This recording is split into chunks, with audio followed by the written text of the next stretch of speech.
Howdy, Jacob here. Today we're looking at Xerox Holdings. I will say that this was the last company to review on our dividend yield screener when I first did it, when I first ran the screener back in November. But today I just reran it and there were a few new stocks on the screener. And so I was getting a little bit excited a couple of videos ago, saying that we're almost done, but we still have let's see how many we have 172, 154, about 18 more left to review. But that's pretty quick.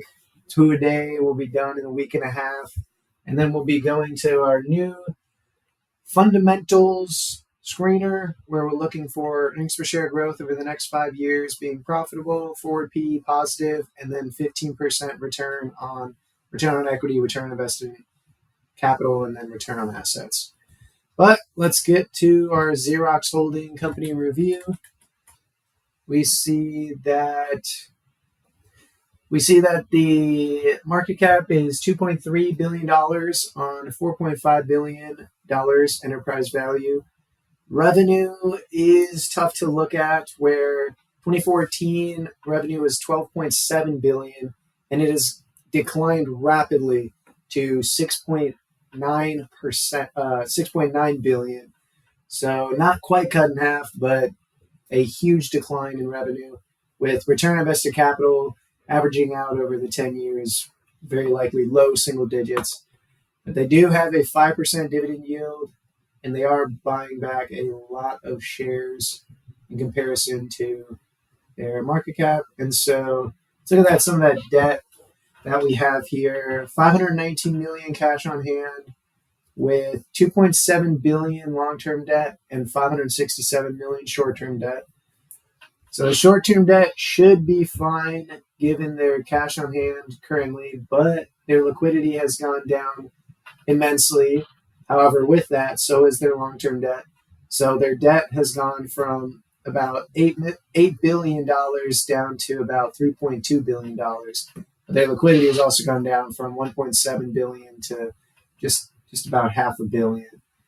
And then on the cash flow side, their capital expenditures are pretty low. So it looks like the business has been declining, which you can see on their free cash flow, which has also been declining.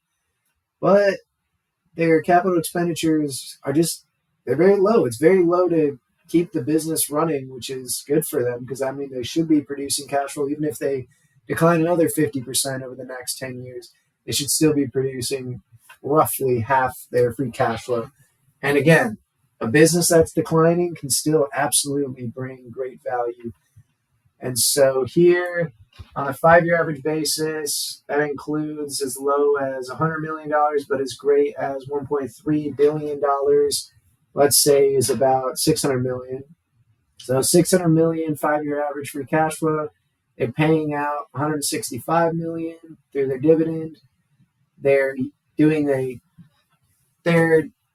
paid a little bit of acquisitions, but have also made devastations. And so over the last 10 years, that's probably relatively flat, with maybe like 5% of their average going to acquisitions. And so recently there was a devastation of 36 million.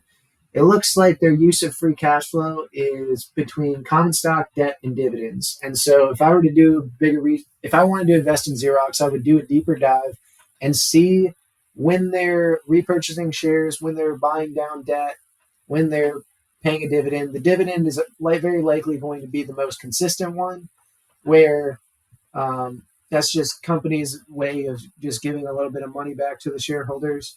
But we want to make sure that the company is allocating their capital well through stock repurchases and paying down debt.